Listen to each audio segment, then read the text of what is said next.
नमस्कार दोस्तों, आप सभी का स्वागत है भक्ति ईरा में। दोस्तों, आज की वीडियो से जानेंगे जितिया कब है, जितिया व्रत का महत्व, पूजा विधि, पारण विधि, सरगी कैसे खाए, नहाए खाए के दिन क्या खाना चाहिए और क्या नहीं खाना चाहिए, पीरियड्स में पूजा कैसे करें, पहली बार अगर जितिया का व्रत करना है तो कैसे करें। तो दोस्तों, आज की इस वीडियो से यह सारी जानकारियां आप सभी को प्राप्त हो जाएंगी, इसलिए वीडियो को पूरा देखें। जीवित पुत्रिका का व्रत माताएं अपने बच्चे की सलामती और लंबी उम्र के लिए रखती हैं। साथ ही जिन महिलाओं की संतान नहीं होती, वो भी संतान प्राप्ति के लिए इस व्रत को रखती है। मित्रों, इस व्रत में जीमूत वाहन की विधि विधान से पूजा की जाती है। जीवित पुत्रिका व्रत को जितिया व्रत भी कहा जाता है। यह व्रत अश्विन मास के कृष्ण पक्ष की अष्टमी तिथि को रखा जाता है।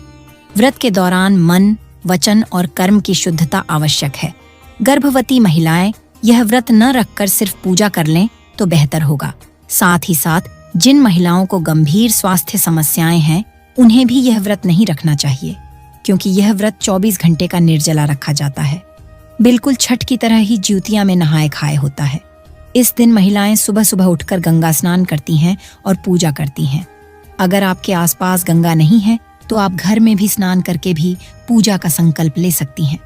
नहाए खाए के दिन सिर्फ एक बार ही भोजन करना होता है।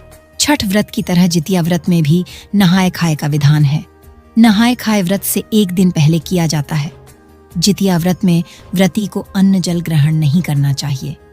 तीज पूजा में कहीं कहीं माफी है, ज्यादा कष्ट हो रहा है तो पानी पी सकते हैं, परंतु जितिया में कोई माफी नहीं है।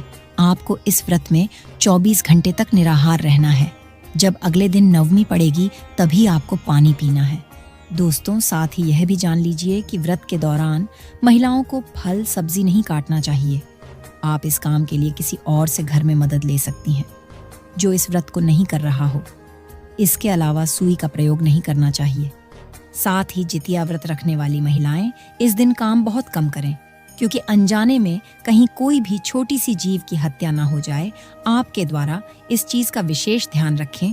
जितिया व्रत का पारण तीसरे दिन विधिपूर्वक किया जाता है।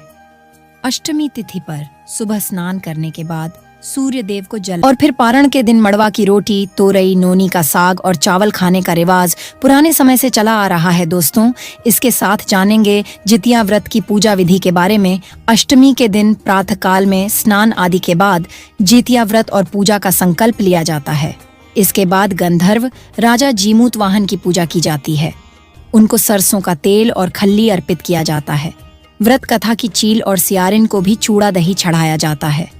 अष्टमी के दिन प्रदोष काल में कुश से निर्मित जीमूत वाहन की मूर्ति जल के पात्र में स्थापित किया जाता है। उसके बाद उनको पीली और लाल रुई से सजा दें।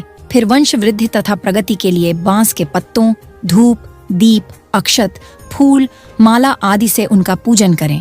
इसके बाद मिट्टी और गोबर से चील व सियार की मूर्ति बना लें। उनको सिंदूर लगा दें। खीरा और भींगे केराव का प्रसाद चढ़ाएं। पूजा के बाद चिल्हो सियारों की कथा कही जाती है, उसे सुने। उसके बाद जितिया की आरती करें। नवमी के दिन सूर्योदय के बाद पारण कर व्रत को पूरा करें। दोस्तों, जितिया व्रत की महत्व की बात करें तो जितिया व्रत को लेकर मान्यता है कि यह व्रत महाभारत काल से रखा जा रहा है। दरअसल जब गुरु द्रोणाचार्य का वध हो गया था तो उनके बेटे अश्वत्थामा ने आक्रोशित होकर ब्रह्मास्त्र चला दिया था, जिसके कारण अभिमन्यु की पत्नी उत्तरा के गर्भ में जो बच्चा पल रहा था वह समाप्त हो गया। इसके बाद भी उत्तरा ने जितिया व्रत किया था। इस व्रत के प्रभाव से भगवान कृष्ण ने शिशु को फिर जीवित कर दिया। बस तभी से महिलाएं अपनी पुत्र की लंबी आयु के लिए इस व्रत को करती हैं। दोस्तों, सबसे जरूरी चीज जो सभी महिलाओं को जानने जरूरी है, अगर दोस्तों किसी भी महिला को पीरियड्स के दौरान जितिया व्रत करना पड़े तो वह कैसे करेंगे। अगर पूजा करते समय पीरियड आ जाए तो पूजा कर लेनी चाहिए, और अगर पीरियड जितिया व्रत से पहले ही यानी कि 2 या 3 दिन हुआ है तो पूजा ना करें। कम से कम 5 दिन के बाद पूजा करनी चाहिए। आपको इस दौरान मानसिक रूप से भगवान की आस्था करनी चाहिए। पूजा पाठ के जगह से दूर बैठकर किसी से भी पूजा करवा सकती हैं। आप अपने पति से ही पूजा करवा सकती हैं, नहीं तो फिर आप बेटे से भी पूजा करवा सकती हैं। कोई दिक्कत की बात नहीं है। इस समय पूजा पाठ के सामान को नहीं छूना चाहिए। अगर कोई भी बहन इस साल जितिया का व्रत उठाना चाहती है, वह बिना किसी ही हिचकिचाहट के इस व्रत को शुरू कर सकते हैं। आप यह सोच रही होंगे कि अब भी पितृपक्ष चल रहा है, तो क्या पितृपक्ष में कोई भी व्रत को शुरू किया जा सकता है?